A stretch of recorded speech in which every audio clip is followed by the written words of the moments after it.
Javito tuvo un ataque contra Caputo porque el dólar nunca llegó a 1.000 y le habían prometido que el dólar iba a llegar a 1.000. Vale, pasa por pelotudo. Los trastornados también de carajo y toda esta gente de la derecha diario y eso que se la pasan levantando videos de la Armada de los Marines de Estados Unidos. ¿Querés explicar lo de la intervención de futuros? Hola a todos, todas y todes. ¿Cómo estás? ¿Estás en paz? Llegó la paz mundial. Todo el mundo en paz. ¿No?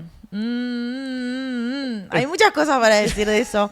Yo solo voy a decir que yo me tuve un avión el sábado y cuando me bajé, Buenos Aires era un apocalipsis de frío y casi nieve y Estados Unidos había definido bombardear Irán. Y yo dije, tranquilísimo el mundo. Y Argentina apoyaba. Bancar. Y Argentina tuiteando boludeces. Argentina era el fan, el hermanito fan que no entiende de qué se estaban hablando los mayores. No, sí, lo de Milei es realmente, va a ser para los libros de historia, va a ser un gran capítulo para la historia del mundo. Yo creo que las vergüenzas de las naciones se esconden un poco, así que ojalá que no llegue a los libros de historia. No, sí, es verdad, pero para la historia interna sí, ¿no? Sí. Es terrible. Pero pasaron un montón de cosas, ¿no? Ya que lo de la guerra, parece que el presidente pacifista, Trump, está poniéndole fin por ahora a la guerra de los 12 días. Eso es lo que él dijo. El petróleo bajó, hay que ver qué pasa mañana. Exacto. Pero acá la nafta igual subió el fin de semana. Salió el número de desocupación, el número más alto en la era de Javier Milei, y también salieron los números de actividad económica que el gobierno festejó. Bueno, eructé, perdón. El gobierno festejó, pero hay que hacer doble clic ahí en ese consumo porque habla un poco de esta economía que cambió radicalmente en la era de Milei. Sí, Milei se lo está dedicando a todos los periodistas y a todos los econochantas. Está en un frenesí ahí en Twitter. Sí, está además en una de hacer frases con iniciales que no tienen ningún sentido. No se entiende ya nada. hizo la de no digamos suficiente a los periodistas, entonces es NOS, no sé cómo, no tiene sentido, amigo. No se puede pronunciar, no es corto, no se entiende. No, y no es chistoso, dejó de ser chistoso, dejó de poner buenos apodos, está en una. Lo dejaron de ver también, hizo entrevistas que no vio nadie. Miró más gente C5N sin ningún invitado especial que a él. Chuyito le dijo que era un desagradable. Está bearish. Tiene varios problemas, nadie le está dando pelota, quedó por fuera del mapa y no puede celebrar sus logros, ¿no? Entonces... ¿Cuáles son sus logros, señor? Bueno, ahora los vamos a ver, ¿no? La economía está volando. El consumo está volando. No, justamente de eso siento que hay que hablar y se resume en algo. No está bien lo que estoy haciendo en términos científicos, pero no sé si te pasa en tu Instagram. Yo en mi Instagram tengo dos tipos de personas. Una, que es la que está viajando, que de repente está en Ibiza, está en Tailandia, está todo tipo de destinos exóticos. Y la otra mitad de mi Instagram, que es gente que vende cosas. Tipo, venden su bici, venden un coso, un electrodoméstico. Otro que busca laburo, otro que busca un alquiler. Un buen ambiente, ¿viste? Como, tengo ese dos tipos de personas y me parece que grafica muy bien la Argentina en la que estamos, ¿no? Puede ser, sí. Yo en mi Instagram no confío mucho, pero, pero sí. Vos ves mucha gente viajando, el sur argentino. Más o menos, sí, en parte sí. Igual estoy en una que miro poco Instagram, miro mucho más Twitter. Y en Twitter hay una... Muerte y destrucción. Es otro tipo de público completamente. Nadie muestra las bondades, nadie muestra las vacaciones en Twitter, no se hace eso. No. Es de mal gusto. Y la tendencia de ayer era un nenazo que fue a llorar a la tele de que los compañeros le hacían bullying. Sí. Eso fue impresionante. Y fue con la mamá. Sí. Es realmente, por eso este momento de Argentina va a ser, para la gente que quiera ver algo de historia en los próximos años, va a ser realmente increíble. Sí. Pero hay una situación bastante, que nosotros la veníamos adelantando, pero que en los números como que están verificando varias cosas que veníamos charlando, que es básicamente Argentina crece, pero no derrama, ¿no? Sí, Argentina, que también es una crítica, si se quiere, más profundo a qué miden los indicadores económicos y por qué esos indicadores económicos pueden dar números positivos y estar en verde y no reflejar una mejora en la calidad de vida de la gente o no de la mayoría de la gente, si se quiere, porque esa minoría intensa la está pasando bomba, digo, en Tailandia, en Ibiza. Tengo que cambiar de destino, porque si no la gente se va a dar cuenta de quién estoy hablando. Pero como realmente, bueno, yo cuando viajé por laburo, Ezeiza estaba explotado de bosteros yendo a Miami. No sé justo por qué me tocó ese viaje y no el de River, pero bueno. Justo, pero lo dicen todos los números, ¿no? Las imágenes, los de River, no sé qué pasó. Te la dejé, te la claro, regalé. Pero no en Los Los Ángeles había muchos, pero bueno, viven un poco ahí. Sí, es verdad. Sí, entonces hay algo de esa apreciación cambiaria que para el que le sobra, ya lo venimos diciendo mucho acá, ¿no? Pero para el que le sobra está mejor que antes. tiene una moneda que le sirve más en el exterior, afuera las cosas son mucho más baratas, entonces tenés un poder de compra más grande, el tema es que tu poder de compra se va en producción del resto del mundo y no en producción local. Sí, hay un plan platita en dólares, ¿no? Para la gente que puede consumir cosas hechas en dólares o ir a comprarlas directamente afuera o ahorrar en dólares. Hay un efecto riqueza bastante fuerte, ¿no? Como el dólar está planchado, Claro. esos ingresos, los ahorros mismos se valorizan por toda la bicicleta financiera del Toto. Entonces, la suba de acciones y de bonos del año pasado, eso genera todo un shock de riqueza bastante grande que se ve particularmente cuando uno desagrega los datos, ¿no? Porque Sí. lo que hace Milei es decir, aumentó la actividad económica, la economía crece, obviamente. También hay una particularidad que él toma el dato del primer trimestre de este año con respecto al primer trimestre del año pasado, en donde éramos un país casi en guerra civil, ¿no? Total. En donde no había consumo de nada, los precios cambiaban todo el tiempo. Recordemos un poco, porque yo siento que pasan tantas cosas en nuestro día a día que es difícil, pero el primer trimestre de 2024 fue la primer devaluación de Caputo, donde duplicó el precio del dólar de un día para el otro, y enero, febrero y marzo era la desolación total, donde habías perdido el valor real del 50% de tu salario, básicamente, y no se entendía ni se sabía hacia dónde iba ni este gobierno ni la política económica. De hecho, se hacía el chiste de Semana Santa, porque no se sabe, o sea, porque Milei no se sabe si caía en marzo o en abril. Bueno, Milei se quedó, tu sueldo siguió perdiendo poder adquisitivo, pero hubo una recomposición, por lo menos el año pasado, o una recomposición para algunos que se ven en esos datos. Sí, una recomposición fuerte para algunos, una recomposición en general de la actividad económica, ¿no? Si uno toma, por ejemplo, la actividad, que es el dato más general que muestra el gobierno, que es como el PBI, cómo creció, que está muy anclada también en sectores particulares, que es algo que venimos charlando acá seguido, pero acá lo termina de reflejar, que es la minería, particularmente el petróleo, el gas, el agro, las finanzas un poco, que se recuperaron y crecieron más, ¿no? Incluso hay algunos sectores que nunca cayeron como el agro. Entonces,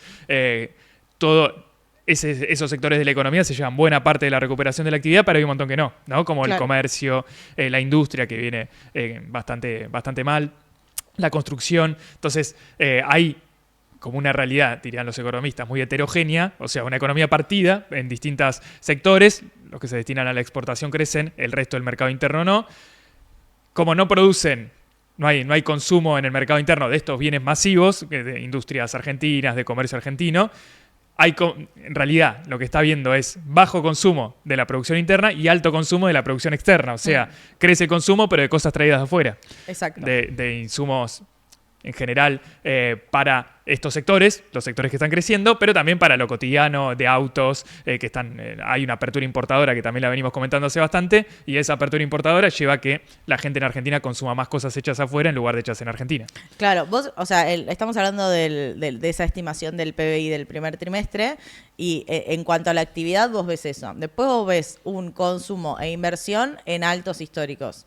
Ahora, dentro de esa inversión tenés la importación de autos, por ejemplo, donde a mí no me queda claro que la importación de autos se traduzca en una inversión de las empresas, o sean simplemente ricos que están acumulando autos importados, o gente que quedó del lado de tener un ingreso que se va valorizando y aprovecha para cambiar el auto.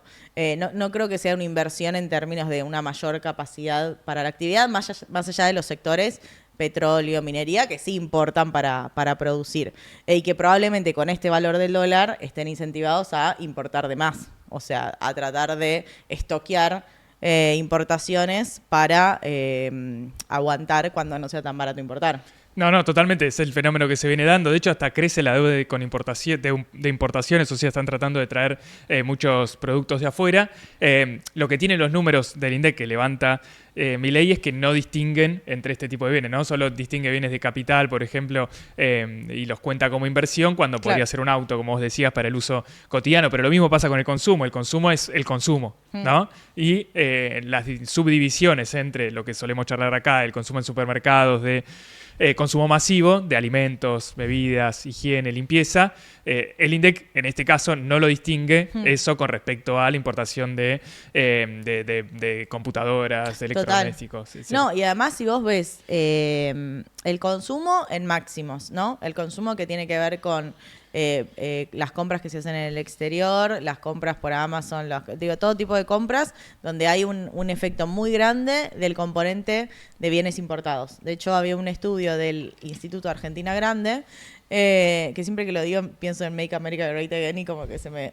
A mí se me hace acordar a Rebord. Ah, Que usó ese mismo concepto, sí. claro. Hacer No me Argentina llevo grande. desde ahí. Entonces se me viene la gorra roja y siempre Claro, como sí, que sí. siento que lo voy a decir mal. Donde vos ves que creció casi un 30% el consumo de bienes importados. De este año al año pasado. O sea, se importa un tercio más o consumimos un tercio más de productos importados que el año pasado. Y a su vez vos ves las ventas de supermercados y autoservicios mayoristas, o sea, las compras de comida, bebida, productos de limpieza, las cosas que necesitan las personas en su día a día, y vos ves que venías así en la serie 2021, 2022, 2023, y de repente 2024 es esto.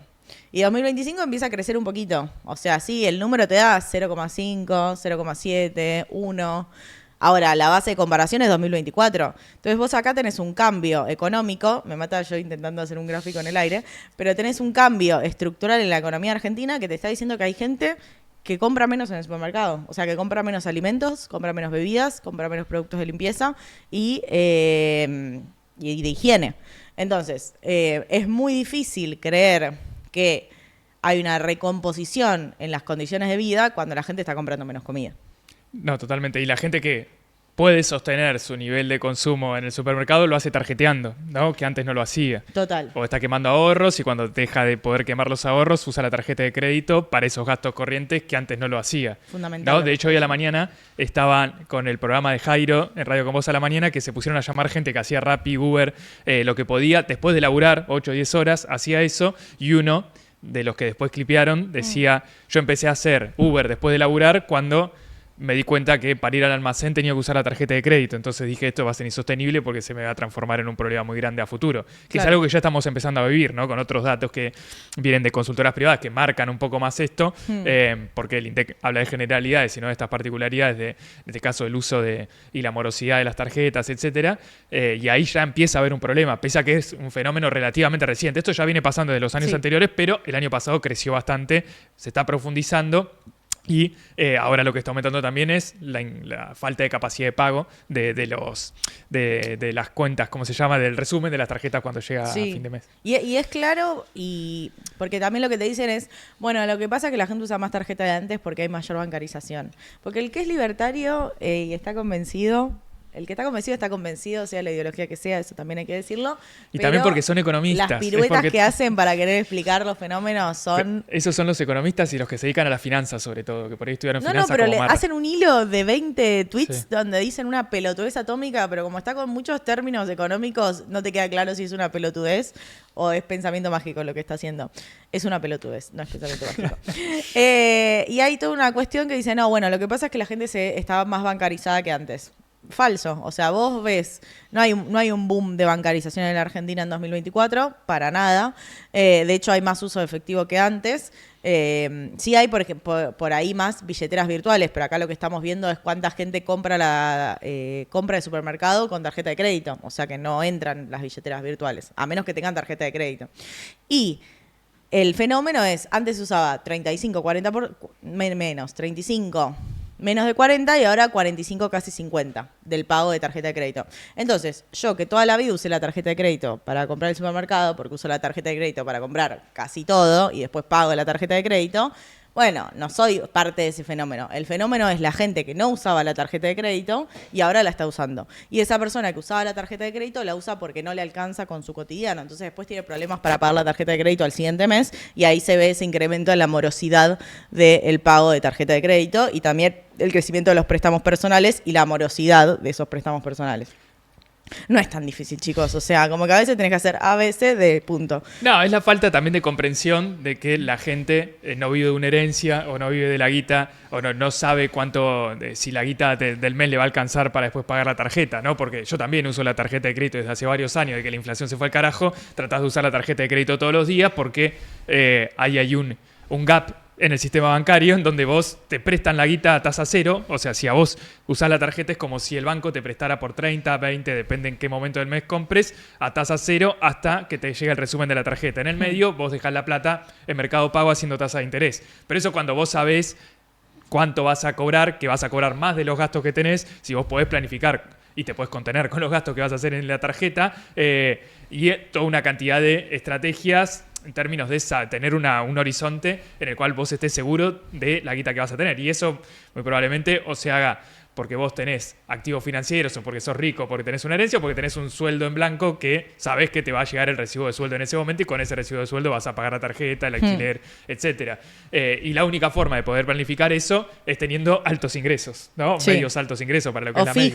Ingresos fijos claro. Que te alcancen para Pero tus gastos. El fenómeno es el contrario, como vos decías, la gente que tiene un ingreso fijo ve que ese ingreso fijo no le alcanza, entonces tiene que salir a buscar ingresos variables, que no son tratar de, no sé, bueno, hay mucha gente que trata de apostar para generar esos ingresos variables, que no estamos acá para juzgarlo, pero son herramientas yo estoy juzgando. Esta es mi cara de juicio social. De supervivencia. No aprobado. Hay mucha gente que se pone a manejar el auto si tiene, o la bicicleta, o lo que sea, para tratar de generar más ingresos porque no le alcanza la guita. Entonces, en el medio, usa la tarjeta y después, como usó la tarjeta, tiene que salir a buscar más ingresos para tratar de cancelarlo. Y el día que no genere los ingresos suficientes, después tiene que pedir un préstamo personal. Sí. Un problema financiero cada vez más profundo, ¿no? Total. Para la familia, para la gente.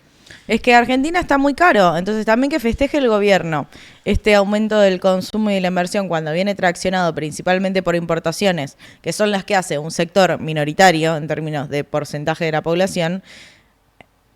O sea, no son tarados, son garcas, porque no tiene mucho sentido.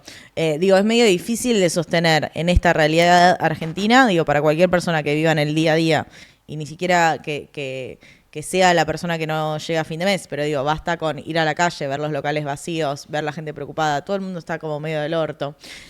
Como todas esas cosas, es medio difícil sostener, hay un boom, el consumo está en un récord histórico. Sí, ¿de quién? ¿El consumo de quién está en un récord histórico? Porque el mío no. Y cuando ves y comparás, no sé, creo que había salido en La Nación esa nota donde compara, no sé, cuánto sale el pan, cuánto sale un café, cuánto sale como bienes en distintas ciudades del mundo, y Buenos Aires viene siendo de las más caras. Entonces hay algo ahí, me voy a poner autorreferencial, pero que yo me di cuenta también, haberme ido una semana a una ciudad donde hay gente en los locales y hay movimiento en la calle. ¿A un país en serio te fuiste? Y la economía está girando, ¿entendés? Hay movimiento. La gente está en el local, está en el supermercado, se consume, se produce, Después me di cuenta y dije, claro, estamos re mal nosotros. O sea, está deprimida la cosa. Deprimida en términos económicos y también te queda claro el término, ¿viste? Es como que está todo quieto. Como que antes de tomar una decisión de consumir algo, dudo. Y se nota eso, está en lo palpable. Después tenés un sector, sí, que efectivamente se está yendo de vacaciones o al Mundial de Clubes o a cualquier lugar del norte global a disfrutar del verano, pero no son la mayor cantidad por más que estén sobre representados en Instagram. No, el movimiento está en la frontera, ¿no? Y en las aduanas y en ese movimiento para comprar cosas de afuera. Que de hecho el propio informe que levanta Milei, el del PBI, lo refleja. Las exportaciones, las ventas de Argentina al exterior aumentaron 7% este primer trimestre contra el primer trimestre del año anterior, y las importaciones, o sea, las compras que hace Argentina de cosas afuera, aumentaron 42, 43%. Es un montón. Es un montón que aumente cualquier cosa 40%. No, es insostenible. Claro. Es que es insostenible, por donde lo veas, es insostenible que Buenos Aires sea una de las ciudades más caras del mundo. Es insostenible. ¿No lo escuchaste a Suchovicki decir por qué? ¿Lo viste el clip ese? Lo vi y lo olvidé de mi cabeza, por suerte. Te lo olvidaste, no, es buenísimo. Hay cantidad de memes que hay en el micromundo de las finanzas, además de gente que lo bancaba hasta hace unos meses y que ahora ya tienen los huevos llenos. Lo pasaron en la radio y yo solo me digné cuando lo cortaron y no al aire decir, qué pelotudo. Digo, qué bronca que me dan los economistas porque son tan pelotudos. Pero me olvidé qué dijo. ¿Cuánto vale para vos estar en uno de los lugares más seguros del mundo, donde no llegan las guerras? Claro. Hay pocas capitales del mundo en donde estés seguro que no van a bombardear, que no vaya a haber problemas. Mira, con mi ley de presidente yo lamentablemente no estoy tan segura. Bueno, pero vos le tenés que poner un precio a eso. Y el precio que le pones a eso dio una amenaza directamente a un argentino. O sea, Grossi al jefe, claro. Al jefe de la yo no me siento tan tranquila. ¿Qué querés que te diga? Y no, y bueno, también el tipo sabrá qué habrá hecho, ¿no? Ay. Le dio los planos a Israel y a Estados Unidos para que ataquen. Yo ¿De sí dónde sacaron los sentía datos? Si no? que es como que los memes en la TAM era tipo, sí, somos latinoamericanos, no tenemos nada que ver con este conflicto, fiesta, Hasta- cumbia. Y de repente yo como, tenemos el peor presidente para este momento, la concha de la lora, porque no puedo estar en la fiesta en la que está el resto de la TAM. Dios, ¿de qué me sirve estar tan lejos si tengo este pelotudo encima? Sí. La teoría de Suchovicki igual no cuenta. Sí. Él estaba tratando de esquivar el problema económico, como es amigo de Milei. Pero ya te lo dice cualquier, no solo un economista, cualquier persona, digo, que te salga más caro. Yo fui a un café, pero muy de turistas, en DF, muy de turistas. O sea, es obvio que me cobraron un café carísimo, y me salió $3.50, 4. Y yo gasto 4.500 cuando me quiero comprar un flat white Sí. en mi barrio, que está bien. Yo, como buena progresista, soy de Chacajiales, así que no es un barrio barato, pero esa es una cafetería que no es la top. Una cafetería top te sale 6 lucas el café. $6 te sale un café, chicos. No es sostenible eso. No, totalmente. No es sostenible, más en lo cotidiano se ve de esa forma, no es solo que lo vemos nosotros, sino es carísimo vivir y eso se Carísimo refleja en que vivir. esté tan caro, haya caído tanto el consumo, porque la guita no alcanza, los salarios no alcanzan. No, y vas a cualquier lado y no tenés ni idea de cuánto te pueden cobrar, ¿entendés? Claro. De repente una milanesa sale 20 lucas. Y vos decís, ¿qué? Claro. ¿En qué momento? ¿Qué pasó? Y al mismo tiempo no es sostenible porque si vuelan las importaciones y las exportaciones no suben, o suben pero no en el mismo nivel o no al mismo ritmo, en algún momento Argentina se va a quedar sin dólares para seguir Sí. financiando la lluvia de productos traídos del exterior o de bosteros en Miami y de gente que está viajando por el mundo porque el Banco Central se queda sin dólares. Exacto, alguien tiene que financiar esta fiesta porque esta fiesta se paga taca en verde y nosotros no imprimimos verdes. Ahora seguimos todavía en los últimos días de este trimestre de oro, en términos del trimestre donde Argentina vende su cosecha gruesa, entonces entran un montón de dólares genuinos, si se quiere, o de la producción de la Argentina. El tema es que se hace a partir de ahora porque el gobierno ya viene endeudándonos con el Fondo Monetario Internacional, con el repo con los bancos privados, con los inversores extranjeros. O sea, nos viene endeudando de todas las maneras posibles, excepto haciendo un bono haciendo un bono en términos de que no podemos porque tenemos un riesgo país muy alto.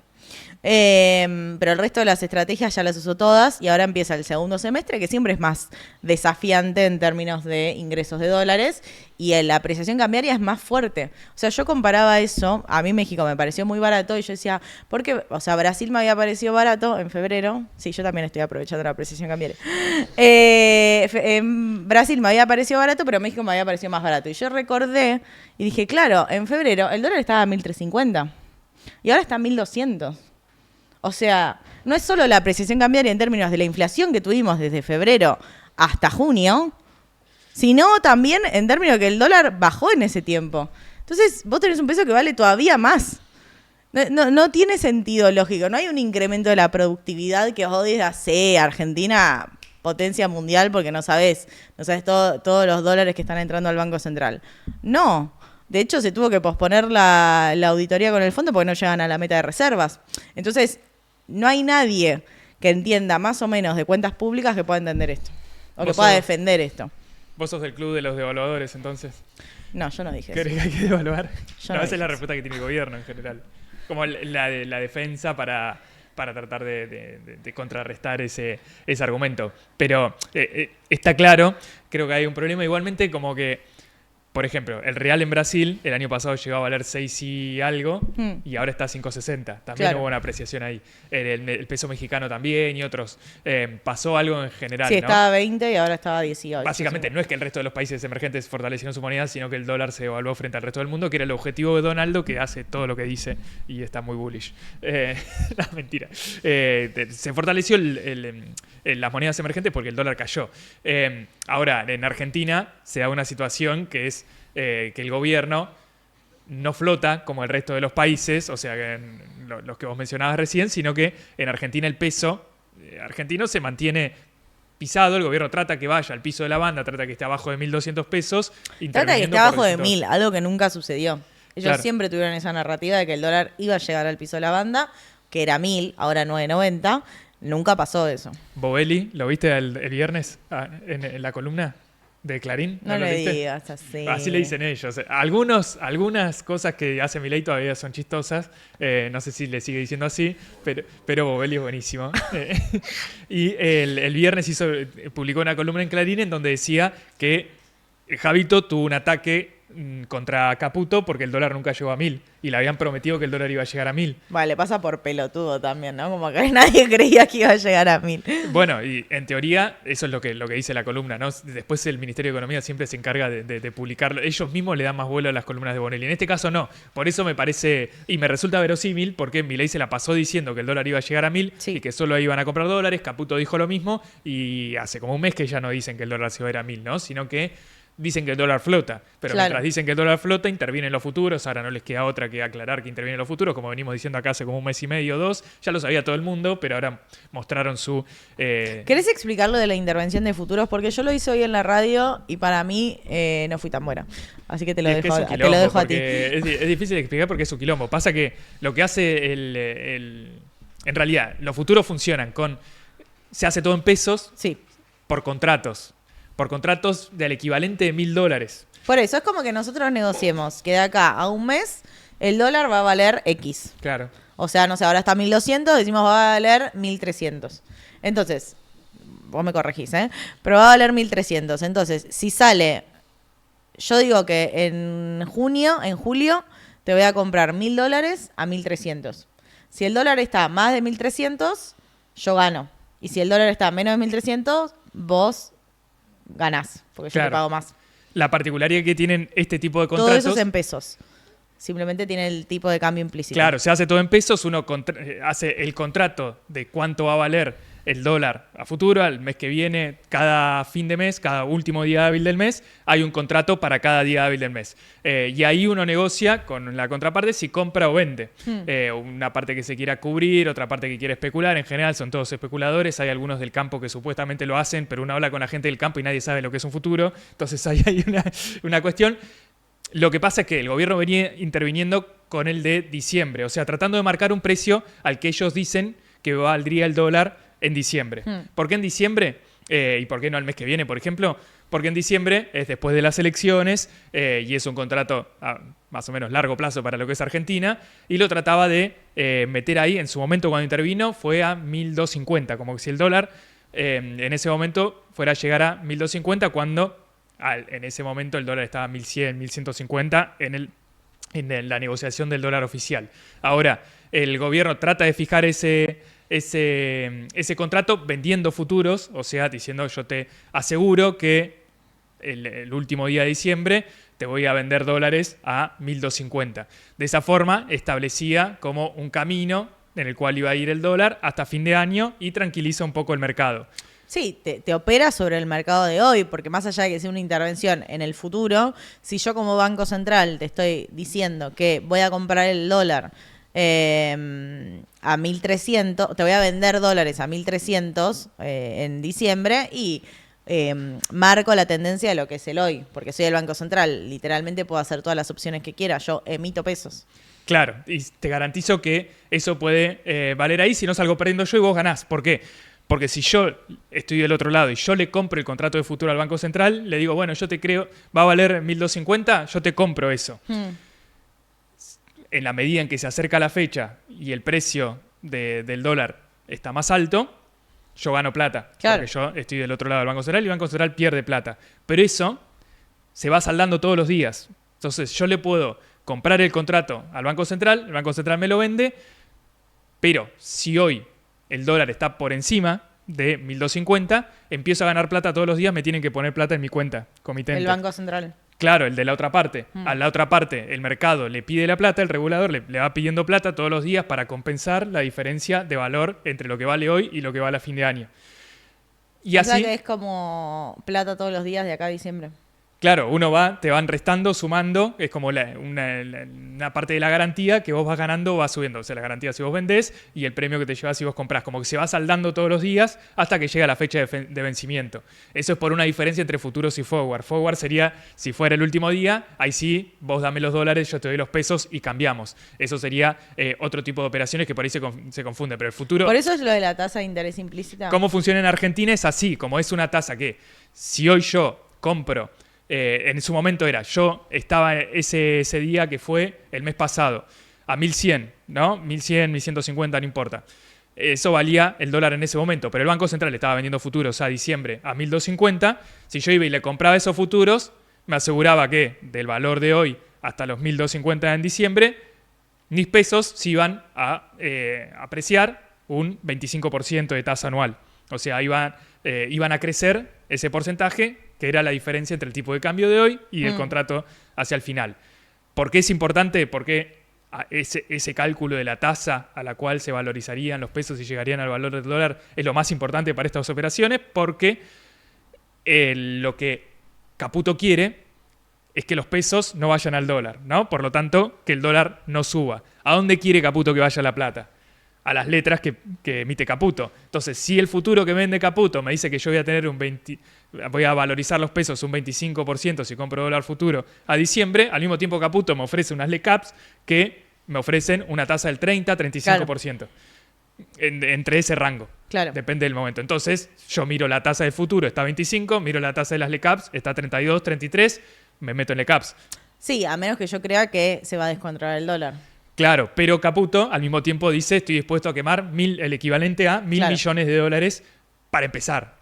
Y de acá a futuro. Y además tengo el respaldo del FMI. Y además tengo el respaldo del secretario del Tesoro de Estados Unidos. Sí, y además el Banco Central puede intervenir en futuros todo lo que quiera. Claro, el acuerdo con el FMI dice que puede intervenir en futuros, no sabemos si le pusieron un tope. Hay un topes en general que acuerda el gobierno con el FMI en los distintos acuerdos con el fondo. Ahora no sé dónde estará, no sé si lo habrán bajado. En su momento había un tope que le habían puesto. En su momento digo con Massa, con Alberto Fernández, con Macri. Puede ser también una cláusula secreta también. Sí, también, que nosotros no sepamos. Que después se filtre y dice, bueno, el gobierno va a poder intervenir hasta tanta guita. ¿Qué se hace en pesos? Entonces si el gobierno pierde, emite la plata, ¿no? Entonces hay una forma muy directa que tiene el gobierno de intervenir el futuro para intervenir el valor del dólar hoy. O sea, exacto, para llevar los pesos a valorizarse y quedarse en pesos en lugar de que vayan al dólar. Y vamos a poner un número concreto porque es el tercer mes consecutivo donde el gobierno opera en futuros. Es la primera vez que lo hace, o sea, no era una herramienta que venía usando antes. Sí es una herramienta que han usado otros gobiernos. De hecho, a Kicillof le abrieron una causa por operar en dólar futuro. Después, como lo usaron tanto otros gobiernos, medio que había que dar de baja la causa porque si no había que poner presos a todos. Pobre Axel, loco. Perseguido por luchar.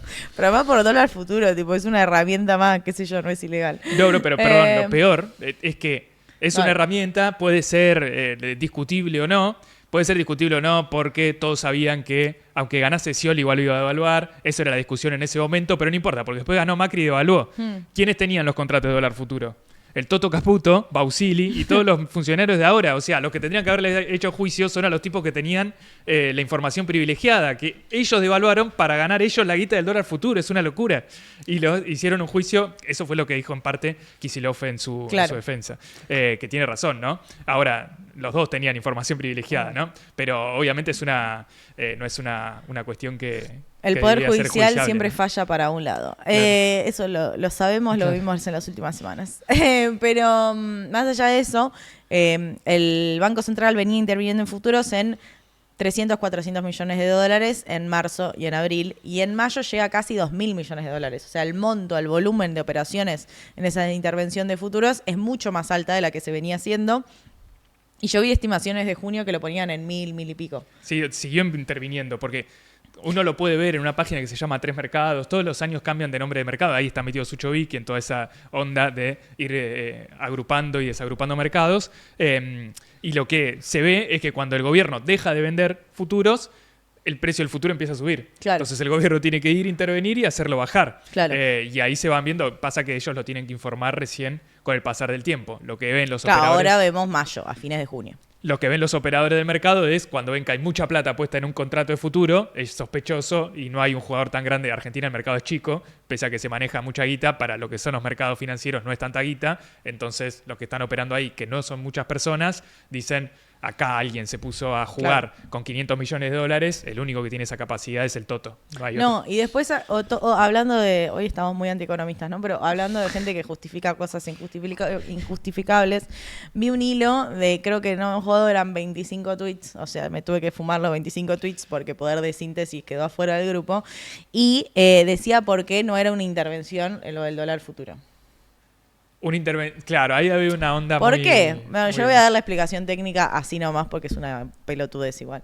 Pero era como, en realidad, el dólar flota y el gobierno no interviene en el mercado oficial, y eso es cierto. El gobierno no ha comprado dólares en este tiempo, todos los días el Banco Central sale sin intervención.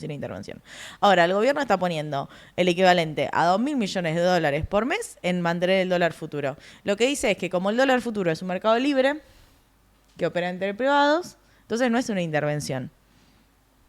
6 años la gente estudia para ser economista, ¿eh? No joda. 6 años.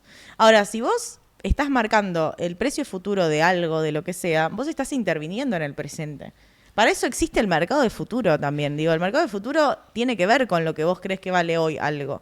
Si vos sos el banco central, o sea, tenés la capacidad de emitir todos los pesos que vos quieras, y vos vas a volcar esos pesos en contratos futuros, entonces sí estás interviniendo. O sea, intervenir en un mercado libre no quiere decir que no estés interviniendo en el presente. Es como no conectar. Eso nos pasa a muchos economistas. A mí no. No, a mí también me debe pasar, pero esa falta de conexión entre una cosa y la otra y quedarse en el argumento técnico y hacer una justificación de algo que no tiene sentido, chicos. No, muy, muy de las finanzas, pero incluso dentro de las finanzas está mal porque el activo sigue siendo el mismo, el dólar. Pasa que ellos dicen, estás operando otro activo, que es el dólar a futuro.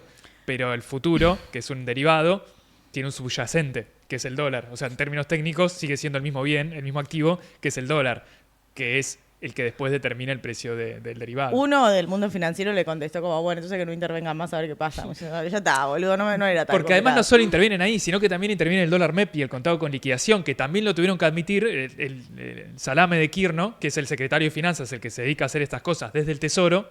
Bausili es el que lo hace en el Banco Central, Kirno es el del Tesoro, el que emite bonos, los LECAPs, y el que interviene. Dijo que en la última emisión, porque viste que no están tomando deuda, ¿no? Ellos rolean la deuda, pero no hay deuda. En realidad no está aumentando la deuda. No sé cómo, pero los tipos anuncian que lo único que hacen es rolear deuda, o sea que renuevan vencimientos de deuda. Entonces anunciaron que hace una semana y media hicieron una renovación de deuda por los vencimientos y lograron un rollover del 168%.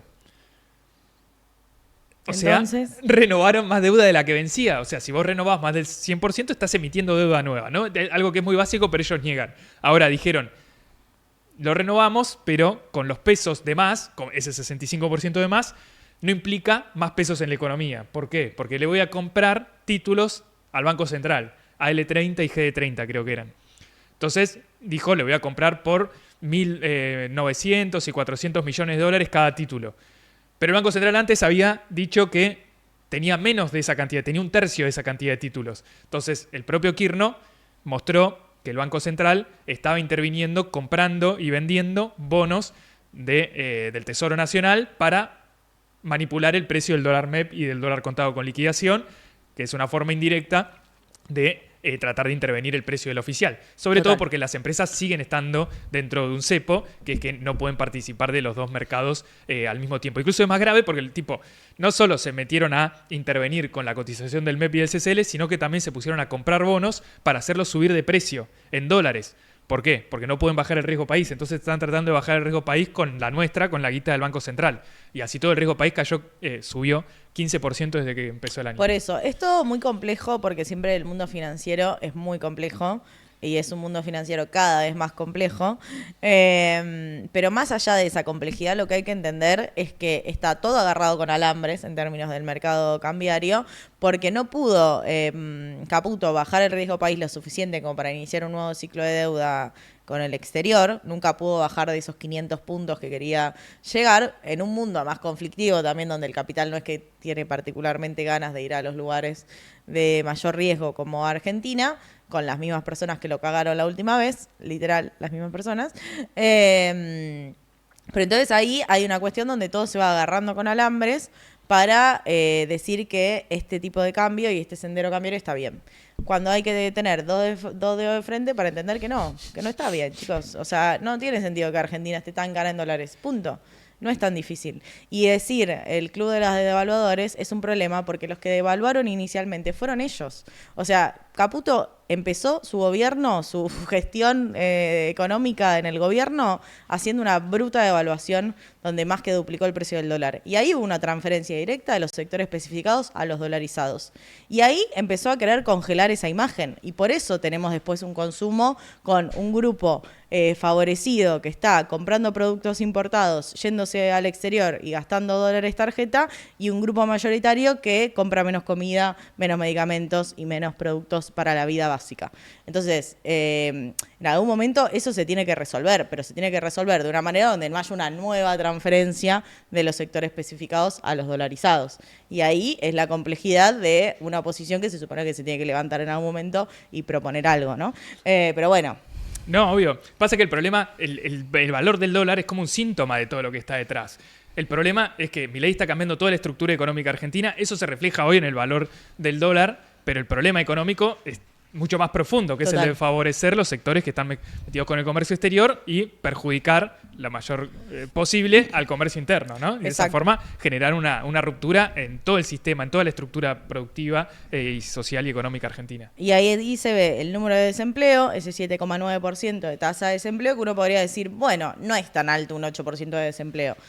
Ok, hagamos doble clic en ese desempleo y en ese mercado de trabajo, porque lo que se ve en términos de el mercado de trabajo en la era de Javier Milei es una destrucción del trabajo privado, asalariado, registrado, una destrucción del empleo público, más de 50.000 personas que perdieron el laburo público, y un crecimiento del cuentapropismo, que es un crecimiento del monotributo. O sea, gente que pierde su trabajo registrado, sea público, sea privado, y se va a las aplicaciones, se va a precarizarse, se va a autoexplotarse a el monotributo.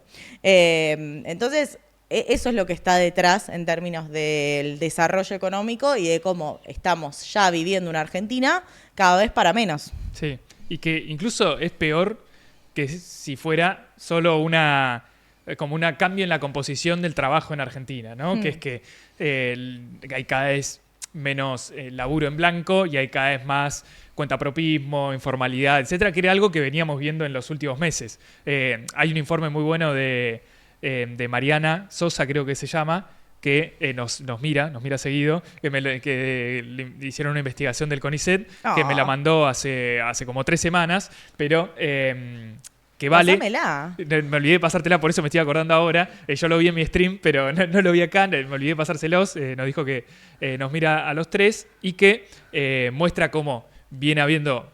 Era como problematizar la baja de pobreza que viene festejando el gobierno en los últimos meses. Entonces, ellos decían, sí, por una cuestión estadística de que la inflación empezó a bajar, los ingresos recomponen la caída anterior, entonces de esa forma se genera. Ahora, ¿cuáles son las consecuencias o qué hay de cambio estructural en eso?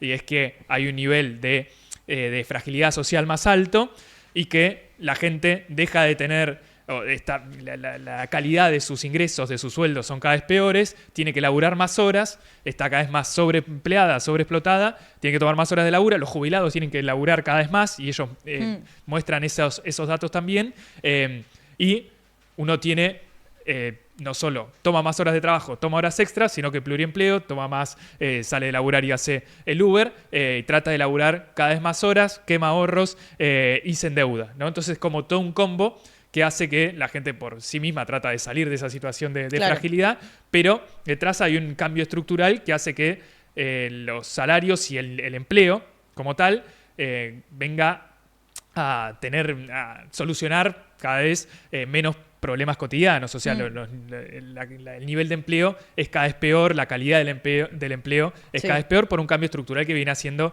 el gobierno, que viene de hace bastantes años, pero que se profundiza ahora con Milei. Ahora, lo que voy es que eso era algo que nosotros veníamos discutiendo, ¿no? Pero al mismo tiempo se da la situación con el dato de desempleo que se da. También es más o menos, tiene que ver con los mismos espacio temporal que charlábamos al principio, que es que en los primeros meses de este año se compara con los primeros meses del año pasado, que fueron terribles. Entonces, en los primeros meses de este año, la economía creció bastante con respecto al año pasado. Ahora, la economía creció un montón, pero el desempleo subió igual. Claro. Entonces se rompe cualquier tipo de... Las primeras clases que uno tiene de economía dicen hay más actividad económica, hay más trabajo. No hace falta ser economista para saber eso. Macro 1, cuando haces las flechitas. Ahora, el gobierno es tan choto y la estructura económica que nos está dejando es tan chota que crece la economía, pero el empleo cae. Pero tiene sentido, porque si crece minería, petróleo y sectores extractivistas, no son los que generan empleo. Entonces vos vas a tener un crecimiento de la actividad que no va a estar acompañado por un aumento del empleo registrado privado. O sea, eso es macro 2, digo, como y modelo de desarrollo. No es un modelo de desarrollo que pueda generar puestos de laburo. Claro, pero en teoría sí va a generar puestos de laburo, pero para algunos sectores, ¿no? Por la minería iba a volar, el petróleo, el gas, eso iba a generar empresas de servicio en paralelo y de esa forma se iba a poder desarrollar estas escalas y sobre todo se iban a desarrollar empleos en blanco, que son los que más caen, ¿no? O sea, uno está viendo cómo sube el desempleo, sobre todo impulsado porque hay menos laburo en blanco, por ahí crece sí el informal o el cuentapropismo, etcétera, pero el empleo en blanco, particularmente el público, pero también el privado, cae y está por debajo de los niveles históricos en Argentina. Entonces, esos sectores que son los que mejores calidades de empleo generan, tampoco están logrando avanzar en ese sentido, porque el propio modelo tampoco genera que hayan inversiones en esos sectores, ¿no? La inversión extranjera, la inversión que Milei quería celebrar a esta altura del año, no está ocurriendo. Es que es plata dulce all over again. O sea, chicos, si no vieron la película Plata Dulce, véanla. Es del modelo de Martínez de Oz y es repetido de lo que está pasando ahora. O sea, es repetido en términos de un modelo de apreciación cambiaria, porque es un modelo de valorización financiera y es un modelo de fuga de capitales. Los modelos de fuga de capitales tienen que tener un dólar barato y es un modelo que te hace pija al país. O sea, no hay otra forma de decirlo. Ya se hizo un montón de veces en la Argentina y es lo que se quiere volver a hacer. ¿Cuál es la única expectativa que tiene este gobierno? Bueno, que eso se consolide y que sea efectivamente la estructura argentina, o sea, que después no venga un gobierno que va de marcha atrás, porque Vaca Muerta se consolide, consiga los dólares para no entrar en una crisis de restricción externa, en una crisis de falta de dólares, que es la situación en la actual que está este gobierno, bueno, que consigan esos dólares para poder consolidar este modelo económico, pero este modelo económico no tiene en ningún momento un horizonte de construcción de empleo, no tiene en ningún momento un horizonte de desarrollo nacional incluyente, en ningún momento. O sea, si le sale bien, nos sale mal a todo el resto. No, porque ni siquiera está la perspectiva de lo que presentan como de poder explotar estos sectores, las alas más progres, más del neoliberalismo progre, como Culfas y todas esas think tank que dicen... Le pegó ahí un palazo. No, porque ellos tienen un plan que tiene sentido, que va por la misma línea que Milei, pero un poco más nacionalista, en términos de si vos vas a explotar el petróleo, el gas, la minería, vas a generar empresas de servicio petrolero y minero. Ellos hechos dentro del Ministerio de Producción y con Fundar han hecho estudios que dicen esto puede generar un multiplicador de servicios, etcétera.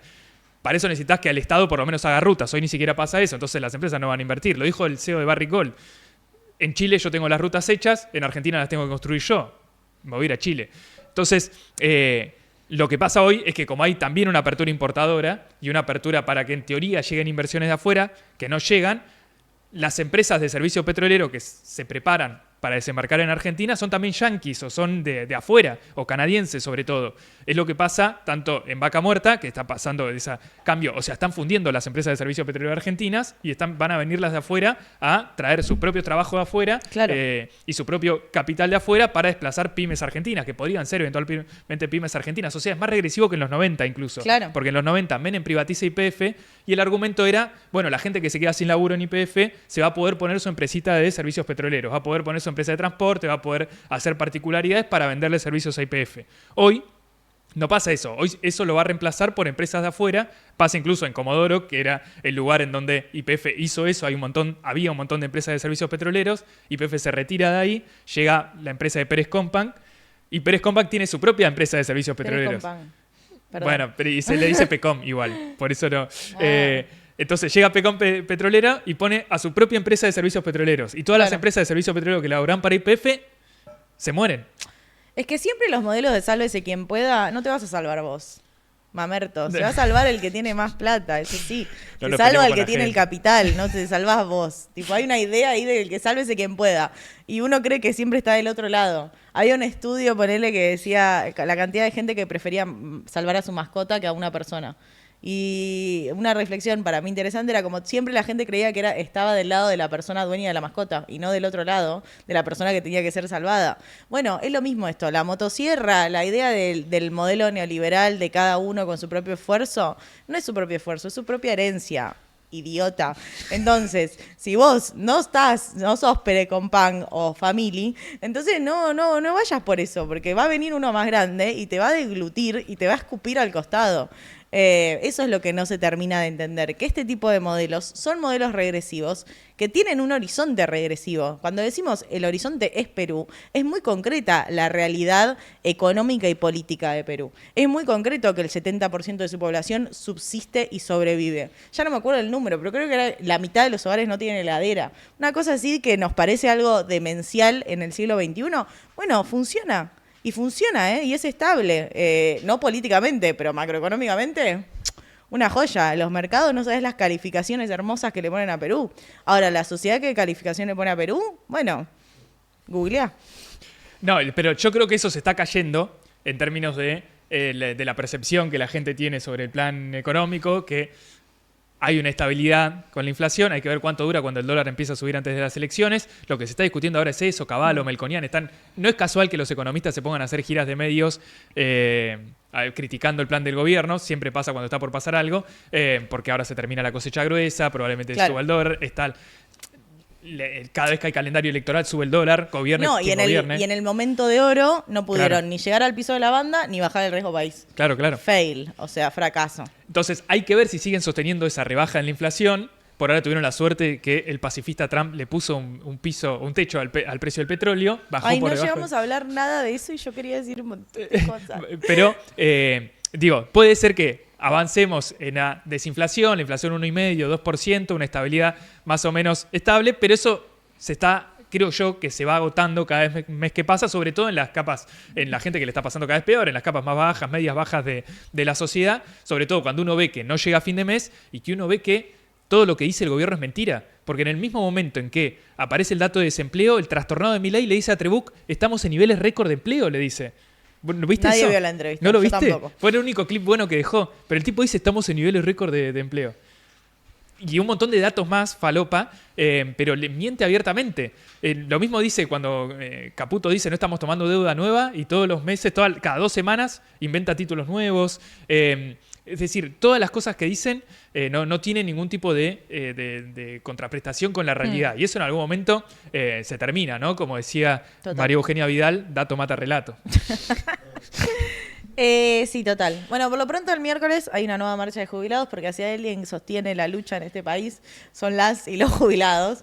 No sé si hay un sector más del que pueda decir lo mismo, pero me parece importante. Me parece importante porque venimos de semana de mucha movilización, de mucho estado de alerta y demás, y eso no es un capítulo cerrado, sino todo lo contrario. Y de hecho, en este contexto de un segundo semestre mucho peor en términos económicos, esa herramienta va a valer mucho más allá de las elecciones y más allá del panorama electoral que se definirá en otros lugares y en otros cuartos cerrados. ¿Querías decir algo? 50 minutos, ¿querés decir algo de la guerra? Que dijiste que tenías un montón de cosas para decir. Quiero decir algo de la guerra, perdón. Yo también pensé que estábamos cerca de 1 hora. Sí, yo también, pero bueno, bien. 10 minutos más, le está pidiendo Fer del otro lado. Agradezcanle. El productor. No, que... una cuestión, primero es, un fin de semana muy convulsionado con esto de Estados Unidos metiéndose a bombardear Irán sin pasar por el Congreso de Estados Unidos. Yo no me quiero poner en burocrática institucionalista, pero me llamó la atención, ¿no? En este avance constante sobre las instituciones democráticas, Trump definió salir a bombardear a Irán. Pero no vas a tocar el timbre si vas... ¿No? Mirá, si vas a empezar una guerra mundial, me parece que tu Congreso tiene que por lo menos aprobarlo. Y pero le estás avisando al enemigo. No, y después... Chaval, estoy con Donaldo, ¿qué crees que te diga? No, tenés que pasar por el Congreso, chabón, vas a bombar. Estuvimos al borde de una tercera guerra mundial, Gonza, o sea, no pasó nada porque las otras potencias no hicieron nada. Irán quedó solito ahí como, bueno, ok, por lo menos voy a mandar misiles a Israel. Pero no avanzó porque del otro lado no avanzó. Pero nada es gratuito en la vida. O sea, las cosas claro van avanzando, van escalando. Sí. Estamos en un mundo más conflictivo que antes y que se haya resuelto de la manera que se resolvió, que es Donaldo haciendo un tuit diciendo, bueno, esto fue la guerra de los 12 días, ya se terminó, está bien en paz, no sé qué. Después ninguno de los dos países respeta el alto al fuego y después Donaldo dice, yo estoy enojado con los dos países. O sea, al final todo esto es una guerra de tweets de a ver quién la tiene más larga y en el medio los países bombardean la sociedad civil de los otros países, porque ni siquiera es que se pelean en un desierto los ejércitos y bye. Entonces es como un escenario mundial apocalíptico y terrible donde tenés 3 naciones que se pelean a ver quién la tiene más larga. Sí, y al mismo tiempo Fer decía, el otro día con Fer decíamos en Un Mundo Feliz que había como una albertización de Trump. Total. Trump totalmente. Lo dijo, en realidad lo dijo Artaud, que es alguien que seguramente va a comentar acá abajo, que estaba en el chat, y nosotros dijimos que gran sí, definición. Boludo, en un momento dice presidente de los Estados Unidos, Donald, ya cuando tenés que firmar. O cuando tenés que poner Xiao. No, al final. Pero hoy en la mañana además aparecía enojado frente a los medios diciendo no sé qué están haciendo en Oriente, que se siguen bombardeando. Yo ya dije que esto terminaba, ni siquiera saben por qué se están peleando. Estoy enojado con Irán y estoy más enojado con Israel. Sí. No sé si le habrán mostrado ese clip a Milei, probablemente haya tenido otro brote, si lo vio, pero... Basta de pelearse, primero Musk y ahora esto, no Netanyahu, no.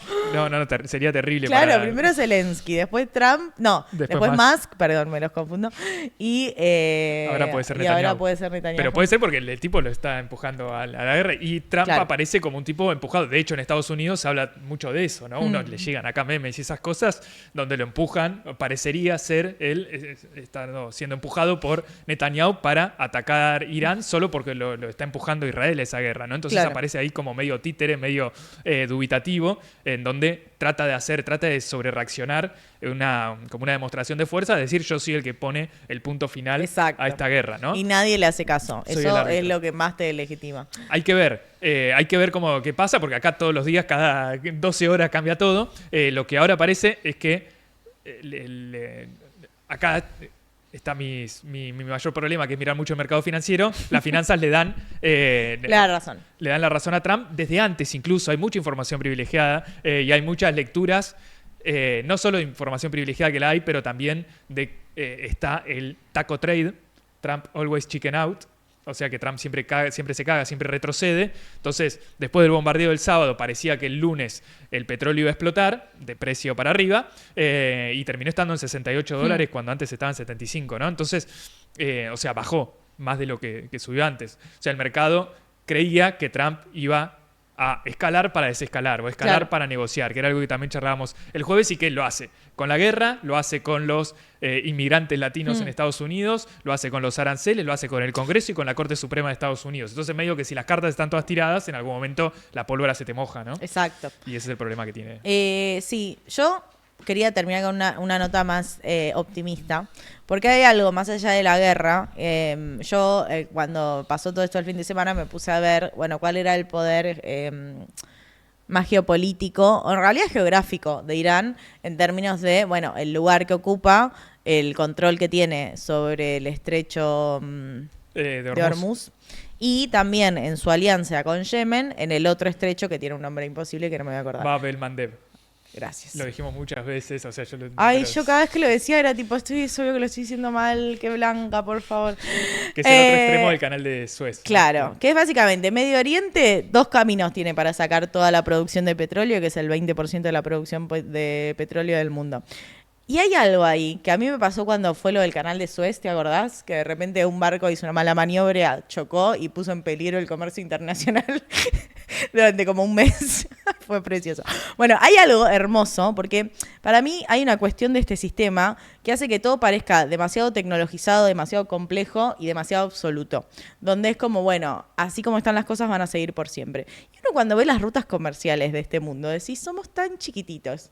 O sea, es tan frágil el mundo globalizado que un quinto de la producción de petróleo pasa por un estrecho que controla Irán, chicos. ¿Entienden lo volátil que puede ser esto? ¿Cómo puede escalar esto en un mundo más conflictivo? El estrecho, o sea, el canal de Panamá pasa, el Atlántico del Pacífico solo pasa por el canal de Panamá, porque si no tenés que ir hasta Magallanes, que digo, los barcos no todos pueden pasarlo por la complejidad del clima y demás, y no está preparado para el tránsito que tiene Panamá. Entonces, hay una cuestión ahí que te da cuenta de lo frágil que es también este modelo económico en una escala más planetaria, y lo digo en términos de que todo es mucho más humano de lo que creemos, y todo es mucho más posible o plausible de ser cambiado. Así que eso a mí por lo menos me dio esperanza. Total. Miren quién puede cerrar el otro frente, el estrecho de Bab el Mandeb, que son los hutíes de Yemen, que son unos chadazos, son gente que tiene 2 pesos con 50 y echaron a los yanquis hace poco porque los tipos, Trump apenas asume, empieza a bombardear para liberar ese paso, los tipos resistieron porque literalmente se meten adentro de las cavernas, en realidad adentro de las montañas, y de esa forma las bombas no les pegan, tienen toda una red, incluso hay más de un gobierno adentro de Yemen, esto es un quilombo, pero los tipos tienen la determinación de no dejar pasar ningún barco con la bandera de Israel. Y el conocimiento del territorio, que también, claro. O sea, hay cosas donde siempre lo absoluto, esa idea de que, bueno, Estados Unidos, la principal fuerza militar del mundo, es cierto, pero después recordemos que le ganó Vietnam, o sea, y le ganó porque tenía soldados que conocían el territorio y que más allá de la tecnología que puedas tener, no conoces todos los territorios sobre este hermoso mundo. Entonces, digo, las posibilidades son infinitas, no lo hablo en un escenario de guerra porque mantengo mi posición del capítulo pasado, para mí, desde las izquierdas y de los progresismos, hay que fortalecer una opción antibélica, sino que lo digo en términos positivos de que realmente el sistema que tenemos es mucho más frágil de lo que creemos. No, totalmente. Yo hago chistes, obviamente. Es terrible que Trump bombardee Irán, me parece de lo peor. No, y los videos naturalizando edificios que se explotan, y son edificios civiles. ¿Entendés? Como que yo veo un edificio que podría ser un edificio a la vuelta de mi casa que se explota. Y no me importa si es en Tel Aviv o en Teherán. O sea, como eso es una población civil. Digo, si son ejércitos, mátense entre ustedes, chicos. No tiene nada que ver el edificio ese. No importa en qué ciudad esté. No, sí, o sea, con eso hay 2 cosas y ya cerramos. Así no sigo, porque si no seguimos metiendo cosas. No, por un lado, que Israel, si algo demostró en esta última ofensiva contra Irán, es que puede particularizar los objetivos que tiene. Descabezó a toda la cúpula del ejército en Irán. No pudo hacer lo mismo. Tremendo, esas imágenes de tipo el departamento, ni siquiera el edificio, tipo el departamento, la ventana del dormitorio del chabón. ¿Y qué pasa? Esas armas no funcionan en la Franja de Gaza, por ejemplo, para descabezar a la cúpula de Hamás. Lo han hecho, pero nunca lo han terminado de hacer y están haciendo un genocidio a cielo abierto. O sea, o sos una cosa o sos la otra. No, en Gaza quieren hacer una limpieza étnica. Claro, están haciendo una limpieza étnica. O sea, cada vez más evidente a eso, digo. Pese a que la opinión pública haya virado hacia los malos de Irán contra los buenos de Israel y que ese probablemente haya sido el objetivo de Netanyahu. Pero también, por otro lado, ver esto que se naturalice o que se vanaglorie, que haya toda una exaltación de las bombas yanquis o de los aviones yanquis, que son los trastornados también de carajo y toda esta gente de la derecha a diario y eso, que se la pasan levantando videos de la Armada, de los Marines de Estados Unidos diciendo, miren lo que es esto, la visibilización occidental. Ahí está el paraguayo que está en carajo que dice, cierren el CONICET para que podamos tener uno de estos aviones. ¿Sabes lo que salen esos aviones? Por algo los yanquis no tienen hospitales públicos, ¿no? Para empezar. Entonces, ahí hay un problema que también es de una deshumanización muy, muy, muy de Twitter, capaz, quiero creer, pero probablemente no sea así, pero hay una deshumanización muy grande que si uno vive este tipo de conflictos, que a mí me pasa a veces, de estar siguiéndolo en el día a día, uno termina olvidándose que hay un montón de gente que le está pasando muy mal. Pero por suerte, hay gente que sirve para ser un faro de la civilización. Un faro para ver un mundo más justo en donde se nacionalizan los recursos. ¿Sí? Se aumenta la producción nacional, se expulsa al imperialismo asesino, bueno. A las potencias, y se avanza en una unificación regional entre pueblos hermanos. ¿Dónde está pasando eso? En África. Con un chabón que está buenísimo, además. Perdón que lo cosifique. El capitán Ibrahim Traoré. Pero qué hombre. Y sobre eso vamos a hablar el jueves con Fer, Fernando Ramal, con Kevin Bryan de Geográfica Historia 1, que es el mayor especialista del mundo sobre esto, de Argentina seguro, en donde vamos a profundizar sobre todo este proceso que está pasando allá. Quiero decirles algo.